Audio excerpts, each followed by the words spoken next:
মমতা বন্দ্যোপাধ্যায়কে কখন কোথায় যেতে হবে ওনার কাছ থেকে শিখতে হবে না।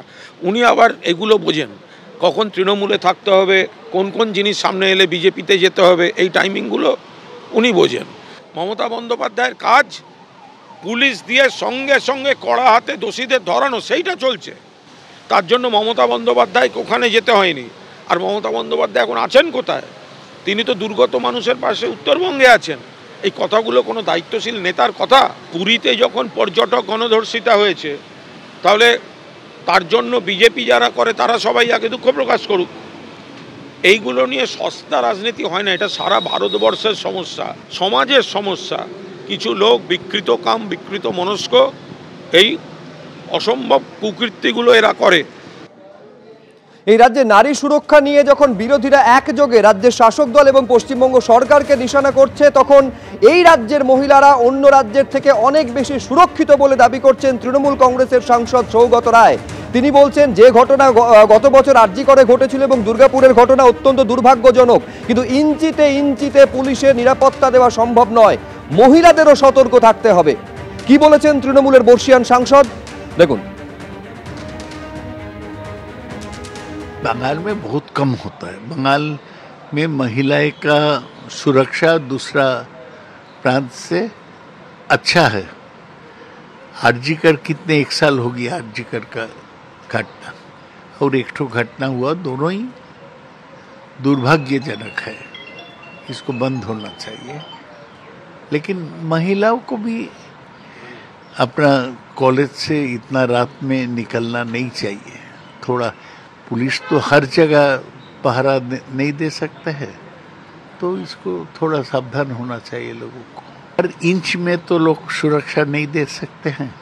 पुलिस तो हर रास्ता पे नहीं हो सकता है। पुलिस एक घटना घटने के बाद कदम उठा सकते हैं, और कोई बड़ा मोड़ हो वहाँ पर थोड़ा सुरक्षा दे सकते। पुलिस तो हर जगह नहीं सुरक्षा दे सकते, तो महिलाओं को भी थोड़ा सावधान होना चाहिए।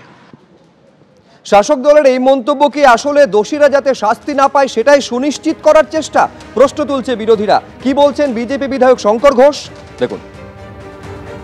সৌগত বাবু কি পরিসংখ্যান দেখিয়ে এটা বলতে পারবেন, বা রাজ্যের মাননীয় মুখ্যমন্ত্রী 8:30টার ঘটনাকে 12:30 বলে রাত্রি বলেছেন, তারা কি পরিসংখ্যান দিয়ে বলতে পারবেন যে দিনের বেলায় মহিলাদের উপর কোনো অত্যাচার হয়নি? ফলে দিনের আলো না রাত্রে বেলায় অত্যাচার হচ্ছে এটা বিষয় নয়, বিষয়টা হচ্ছে অপরাধীরা আমাদের পশ্চিমবঙ্গকে অপরাধের মুক্তাঞ্চল, নারীদের উপরে অত্যাচারের মুক্তাঞ্চল বানিয়ে ফেলেছেন। সেটাকে ঢাকা দিতে গিয়ে এই ধরনের কিছু মন্তব্য করে মূল বিষয় অর্থাৎ অপরাধীদের শাস্তি না পাওয়ার বিষয়টির থেকে দৃষ্টি এড়াতে চাইছেন রাজ্যের শাসক দল। দুর্গাপুরে এই গণধর্ষণ কাণ্ডে তৃণমূল যোগের অভিযোগ করছেন বিরোধী দলনেতা শুভেন্দু অধিকারী। আজকে দুজনকে গ্রেফতার করা হয়েছে, যাদের অন্যতম শেখ নাসির উদ্দিন, দুর্গাপুর পুরসভার অস্থায়ী ঠিকাকর্মী, এবং তিনি তৃণমূল ক্যাডার বলে অভিযোগ করেছেন শুভেন্দু অধিকারী। ধৃতের বাবা তৃণমূলের পদাধিকারী। ঠিক কি বলেছেন শুভেন্দু অধিকারী, দেখুন।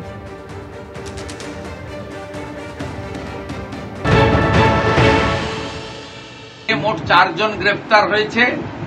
আজকে যে গ্রেপ্তার হয়েছে নাসির উদ্দিন, তিনি দুর্গাপুর পুর নিগমের অস্থায়ী কর্মী, তৃণমূলের cadre.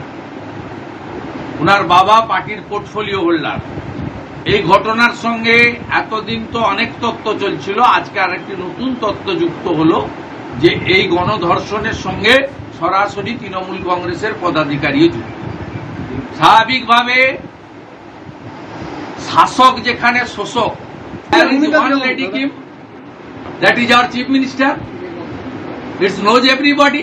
In front of media, এয়ারপোর্টে বেড়াতে যাচ্ছেন, বলছেন যে রাত্রিবেলা বেরোনো ঠিক হচ্ছে না, বলছেন নারী সুরক্ষা নিজেদের বুঝে নিতে হবে। এইরকম এত সাহসী মুখ্যমন্ত্রী, বোল্ড মুখ্যমন্ত্রী পাবেন নাকি কোথাও? বেশি কথা বললে তো বলে দেবে আপনাকে লক্ষ্মীর ভান্ডার দিচ্ছে, ওটাও বন্ধ করে দেবো। হুঁশ যার আছে সে মানুষ। আমাদের মুখ্যমন্ত্রীর হুঁশ নেই, তাই বাকিটা আর বলছি। দেখুন, চারপাশে তৃণমূল বেশি। এবার কে কোথায়, এগুলোর সঙ্গে তৃণমূলকে জড়ানোটার কোনো মানেই হয় না।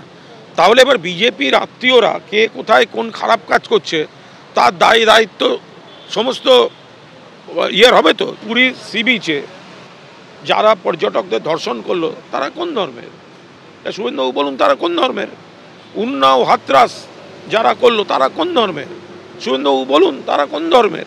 কার বাবা, কার মাস্তুতো ভাই, কার কাকা, মানে কাকার শ্বশুরবাড়ির ছোট শালা, এইগুলো কানেকশান তৈরি করে এনে তৃণমূলের ঘাড়ে চাপানোর কোনো মানে হয় না। তৃণমূল এইসব অসভ্যতামি বাঁদরামি সমর্থন করে না। দুর্গাপুরে গণধর্ষণ কাণ্ডের প্রতিবাদে রাজ্য জুড়ে দিকে দিকে বিরোধীরা নেমেছেন রাস্তায়। আমি শুরুতে কলেজ স্ট্রিটের ছবি আপনাদের সামনে রাখবো, যেখানে আরএসএস এর ছাত্র সংগঠন এবিভিপি তারা রাস্তায় নেমেছে। দেখতে পাচ্ছেন কলেজ স্ট্রিটে একেবারে প্ল্যাকার্ড হাতে এবিভিপি তারা নেমেছে রাস্তায়। দুর্গাপুর পুলিশ তোমার কিসের ভয়? দুর্গাপুর পুলিশ তোমার কিসের ভয়? পুলিশ মন্ত্রী